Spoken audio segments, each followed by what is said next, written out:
En France, le secteur du transport, c'est à peu près 35% de la consommation d'énergie totale. Juste pour donner un ordre de grandeur, c'était 13% en 1960.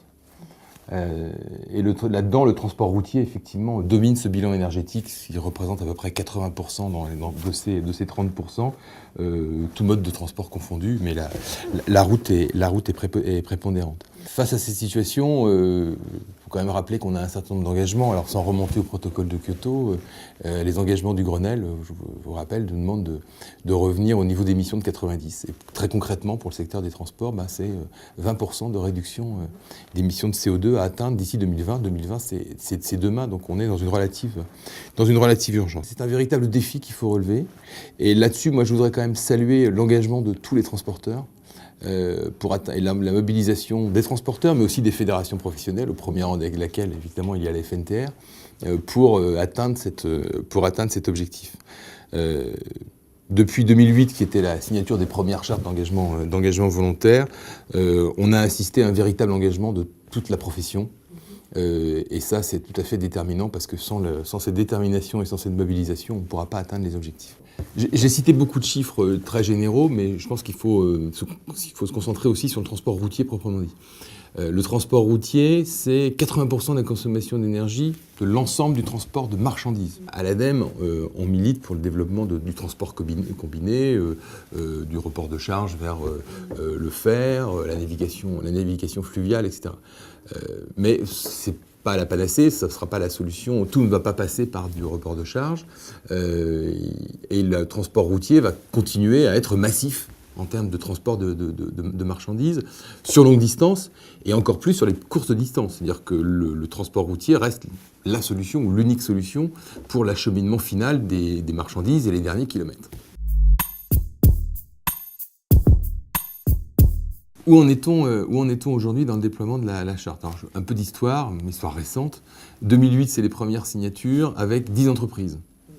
Aujourd'hui, nous sommes en fin 2011, 400 entreprises sont aujourd'hui engagées dans la charte. Ces 400 entreprises, c'est à peu près 60 000 véhicules, 60 000 conducteurs. Ça représente un peu plus de 25% de la flotte française en circulation. Donc effectivement, c'est tout à fait significatif. Et parmi ces entreprises, effectivement, alors la FNTR, on l'a dit, a été pionnière aux côtés de l'ADEME dans l'élaboration de la charte. Et elle a été pionnière dans les premières signatures, puisque effectivement, on a touché dans un premier temps majoritairement les entreprises de la fédération, les entreprises de la FNTR. Aujourd'hui, l'économie potentielle de CO2 qui va être réalisée grâce à ces 400 entreprises signataires, grâce à ces 400 engagements, c'est 352 000 tonnes de CO2 par an.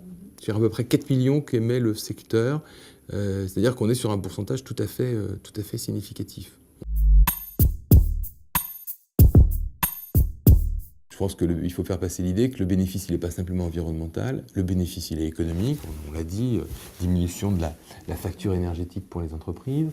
Le bénéfice, je crois que c'est quelque chose auquel on croit tous, côté ADEME ou côté FNTR, il est managérial, permet effectivement d'associer l'ensemble des personnels d'une entreprise de transport à une démarche fédératrice et collective. Et puis le bénéfice, il est commercial. En pouvant effectivement afficher vis-à-vis des donneurs d'ordre, vis-à-vis des clients, le fait qu'on ait une entreprise engagée, respectueuse de l'environnement, qui se met sur le chemin du développement durable. Alors, plus concrètement, comment on voit nous l'avenir côté ADEME? Je pense qu'il y a plusieurs choses importantes. D'abord, capitaliser, valoriser ce qui a été fait. Deuxième objectif, c'est avec les entreprises qui se sont engagées aujourd'hui, c'est de repartir sur une nouvelle période de 3 ans. C'est important parce que l'objectif, il n'est pas atteint aujourd'hui. Les efforts qui ont été faits ont été tout à fait significatifs. Parmi les entreprises qui ont terminé cette période d'engagement de 3 ans, je crois qu'il y en a une grosse dizaine, on montre que le gain est tout à fait substantiel. Je crois qu'on doit gagner entre 3 et 4% d'émissions de CO2 ou de consommation d'énergie par an. Mais l'objectif, il n'est pas 4%, il est à 20%. Et donc, je pense qu'il faut continuer, il faut approfondir les différentes solutions. Et puis, il faut étendre à d'autres, non seulement à d'autres activités, mais au sein des activités de transport. On l'a dit, il faut toucher. C'est ce qu'on n'a pas fait, mais c'est normal. C'était une démarche un peu pionnière. On a touché quelques entreprises, mais maintenant il faut toucher plus massivement les entreprises, notamment les petites entreprises de transport. Il faut toucher tout le secteur des marchandises en ville, et notamment tout le secteur des utilitaires pour la livraison finale. Donc voilà, très concrètement, nous, les pistes sur lesquelles on travaille. Mais encore une fois, nous, on est... Quand on fait le bilan de ces 3 premières années, on est extrêmement satisfait du travail qui a été accompli. On est assez admiratif de la mobilisation du secteur, du travail qui a été accompli, et puis des résultats très concrets qu'on obtient déjà sur cette charte d'engagement volontaire des transporteurs.